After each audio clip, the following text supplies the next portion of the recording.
જો તમે ગુજરાત સરકારના કર્મચારી છો, શિક્ષક છો કે તમારા પરિવારમાં કોઈ સરકારી નોકરી કરે છે તો આજનો વિડીયો તમારા માટે લાખો રૂપિયાનો સવાલ લઈને આવ્યો છે।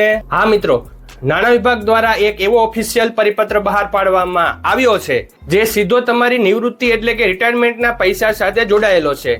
જો આ પરિપત્ર સમજવામાં સહેજ પણ ભૂલ કરી તો નિવૃત્તિ સમયે મોટું નુકસાન થઈ શકે છે, પણ ચિંતા ન કરો। આજના વિડીયોમાં આપણે પરિપત્ર સાથે સમજીશું, તો ચેનલ અત્યારે સબસ્ક્રાઇબ કરી નાખજો અને વિડીયોને લાઈક જરૂર કરજો। તો ચાલો આજનો વિડીયો શરૂ કરીએ। તો મિત્રો, તમારી સ્ક્રીન પર તમે જોઈ શકો છો ગુજરાત સરકારના નાણાં વિભાગનો તારીખ 4 જૂન 2026 નો બિલકુલ લેટેસ્ટ પરિપત્ર।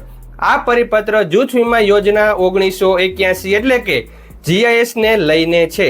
હવે મિત્રો, જૂથ વીમાને લઈને મેં અગાઉ પણ એક વિડીયો બનાવેલો છે જેમાં તે અગાઉના વર્ષના જે પરિપત્રો છે તેની માહિતી આપવામાં આવેલી હતી, તે તમને અહીંયા આઈ બટન પર મળી જશે। હવે આગળ વધીએ તો સરકારશ્રીના આ ઠરાવ મુજબ જે કર્મચારીઓ તાજેતરમાં એટલે કે તારીખ 1 એપ્રિલ 2026 થી લઈને 30 જૂન 2026 ના સમયગાળામાં નિવૃત્ત થઈ રહ્યા છે અથવા તો આ સમયમાં જે કર્મચારીઓનું અવસાન થયું છે તેમના બચત ફાળાની ચૂકવણી કેવી રીતે કરવી તેના આદેશો અપાયા છે। હવે સૌથી મોટો સસ્પેન્સ એ છે કે આ વખતે સરકારશ્રી વ્યાજ કેટલું આપવાની છે। તો પરિપત્રમાં સ્પષ્ટ લખ્યું છે કે આ તમામ કર્મચારીઓને 7.1% ત્રિમાસિક ચક્રવૃદ્ધિ વ્યાજ એટલે કે કમ્પાઉન્ડ ઇન્ટરેસ્ટ સાથે પૈસા ચૂકવવામાં આવશે। હવે મિત્રો, આ પરિપત્રની સાથે સરકારશ્રીએ 3 અલગ અલગ કોષ્ટક બહાર પાડ્યા છે, તેની પણ સમજૂતી આપણે મેળવી લઈએ। આ 3 પત્રકો શું છે અને તમને કયું પત્રક લાગુ પડશે એ બરાબર સમજી લેજો।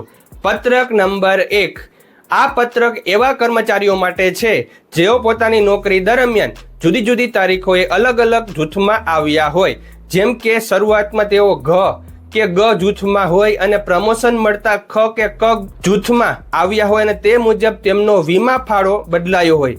પરિપત્રમાં વર્ષ 1981, 1989, 1993, 2002 અને છેલ્લે 2022 ના સુધારા મુજબના દરો સ્પષ્ટ કરવામાં આવ્યા છે। અને પત્રક 2 ની વાત કરીએ તો આ પત્રક એવા મિત્રો માટે છે જેઓ 1981 ના ઠરાવ મુજબ યોજનામાં જોડાયા પણ વર્ષ 2002 ના ઠરાવ મુજબ જેમનો ફાળો બદલાયો હોય અને ત્યારબાદ વર્ષ 2022 ના સુધારા મુજબ જેમનો ફાળો છેલ્લે બદલાયો હોય।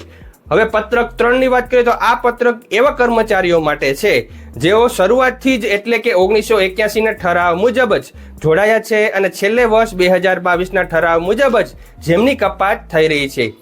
આ ત્રણેય પત્રકોના આધારે ઓફિસ દ્વારા તમારી આખી સર્વિસ દરમિયાન થયેલી કપાતની ગણતરી કરવામાં આવે છે। હવે આ વિડીયોનો સૌથી મહત્વનો સવાલ કે આખરે કેટલા રૂપિયા મળશે। મિત્રો, આ યોજનામાં તમે જે દર મહિને ફાળો આપો છો તેના 2 ભાગ પડે છે।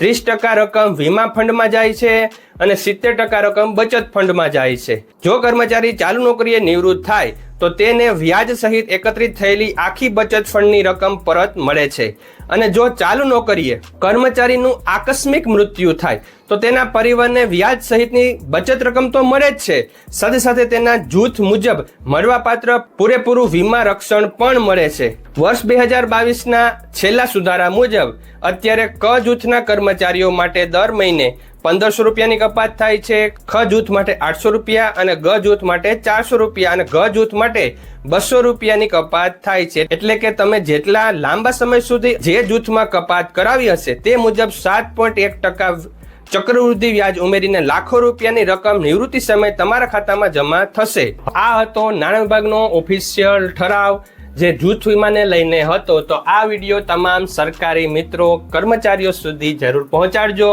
Thank you very much. જય શ્રી કૃષ્ણ।